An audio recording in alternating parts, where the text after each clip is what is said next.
নির্বাচন নিয়ে তালবাহানা করলে জনগণ মানবে না। নির্বাচনের কথা আসলেই উপদেষ্টাদের মুখ কালা হয়ে যায়। বিশ্ববিদ্যালয়ের প্রভিসি কেলেঙ্কারি, এরকম বহু কেলেঙ্কারি, টেন্ডারবাজি, চাঁদাবাজি, হোয়াট ইজ দিস? আমরা কি এগুলো শুনতে চেয়েছিলাম নাকি শোনার জন্য আমরা প্রস্তুত ছিলাম? আমরা ছিলাম না।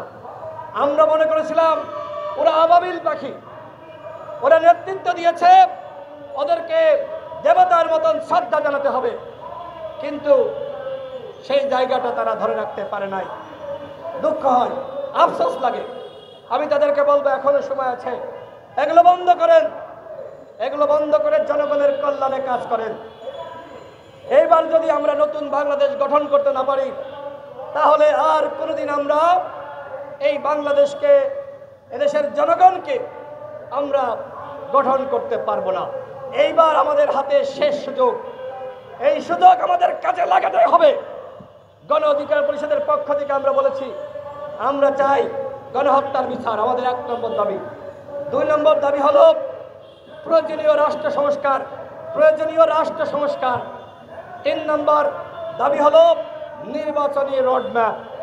নির্বাচন নিয়ে তালবাহানা করলে জনগণ মানবে না। সংস্কারের 1 নম্বর উপাদান হলো নির্বাচন। সেই নির্বাচনের কথা আসলেই উপদেষ্টাদের মুখ কালা হয়ে যায়, একদম ফ্যাকাশে হয়ে যায়। তারা ক্ষমতার লোভে পড়েছে, তারা মনে করছে যে ক্ষমতায় যতদিন থাকা যায় ধানাই পানাই করে, ওই ধানাই পানাই করে কিন্তু ফখরুদ্দিন মঈনুদ্দিন ক্ষমতায় থাকার চেষ্টা করেছিল। দেখবেন যে ফখরুদ্দিন মঈনুদ্দিনের 1 বছর কোনো সমালোচনা ছিল না, সবাই মাথায় তুলে নাচতেছিল। 1 বছর পরে কি হলো? যে ফখরুদ্দিন মঈনুদ্দিন জনগণের সাথে বেইমানি করে সে আরেকটি স্বৈরাচার হওয়ার পায়তারা করছিল, আরেকটি এরশাদ হওয়ার পায়তারা করছিল। বাংলাদেশের জনগণ উচিত শিক্ষা দিয়েছে, ওরা পালিয়েছে।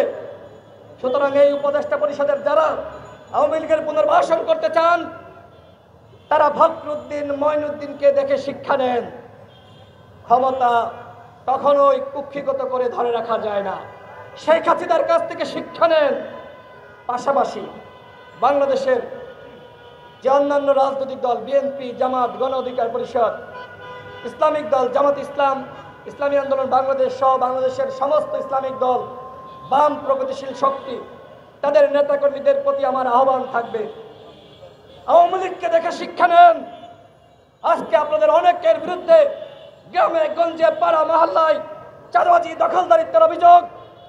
আপনারা তো ভোটদানে ভূমিকা রেখেছেন, আপনারা তো এদেশের জনগণের কাছে মজলুম হিসেবে আপনারা স্বীকৃতি পেয়েছিলেন। সুতরাং আপনাদের নামের আগে চাঁদাবাজ, দখলদার যুক্ত হোক, সেটি আমরা শুনতে চাই না। আমি আমাদের দল গণ অধিকার পরিষদের কথাও বলেছি। আমি বাংলাদেশের ফ্যাসিবাদ বিরোধী সকল দলের নেতাকর্মীদের বিরুদ্ধে বলবো, আপনারা এক এবং ঐক্যবদ্ধ থাকুন, আপনারা জনগণের পাশে থাকুন, জনগণের কাতারে থাকুন। ওই আওয়ামী লীগের স্টাইলে যদি আমরা রাজনীতি করতে চাই, আমাদের পতন আওয়ামী লীগের মতন হবে। আমরা সেই ধরনের রাজনীতি বাংলাদেশে চাই না। সবার প্রতি আমার উদাত্ত আহ্বান, আসুন আমরা নতুন করে বাংলাদেশকে আমরা গঠন করি।